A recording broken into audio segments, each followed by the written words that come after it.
નડિયાદ પશ્ચિમ વિસ્તારમાંથી ગેસ કૌભાંડ સામે આવ્યો છે। ગેસની બોટલને રિફિલિંગ કરી વેચવાનું કૌભાંડ સામે આવ્યું છે। મહત્વનું છે કે ખેડા એલસીબી દ્વારા કાયદેસરની કાર્યવાહી હાથ ધરાઈ છે। પુરવઠા વિભાગ દ્વારા આરોપીઓ વિરુદ્ધ ફરિયાદ દાખલ કરવામાં આવી છે।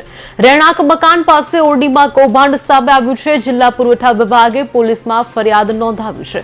70 જેટલી ગેસની બોટલો સહિત 2.31 લાખનો મુદ્દામાલ સીઝ કરવામાં આવ્યો છે। નડિયાદ પશ્ચિમ પોલીસ સ્ટેશનમાં મામલતદાર શ્રી નડિયાદના એક ફરિયાદ આપેલી છે।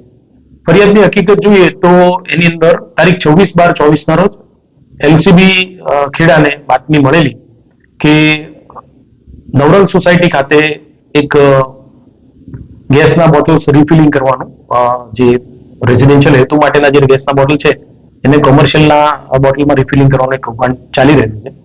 તે આધારે તેઓએ તપાસ કરી અને વિગતવારનો રિપોર્ટ મામલતદાર શ્રી નડિયાદને આપેલો, જેથી નિયમ અનુસાર જિલ્લા પુરવઠા અધિકારી છે, પછી પુરવઠા નિરીક્ષક છે અને નાયબ મામલતદાર પુરવઠા આ તમામની ટીમે જે તે જગ્યા પર જઈને ખાતરી કરેલી નવરંગ સોસાયટી ખાતે। ત્યાં કિરીટભાઈ ઉર્ફે ગિરીશભાઈ જીવનભાઈ પટેલ નામના જે આરોપી છે એ એમના ઘરે એ પોતે એ ગેરકાયદેસર રીતે જે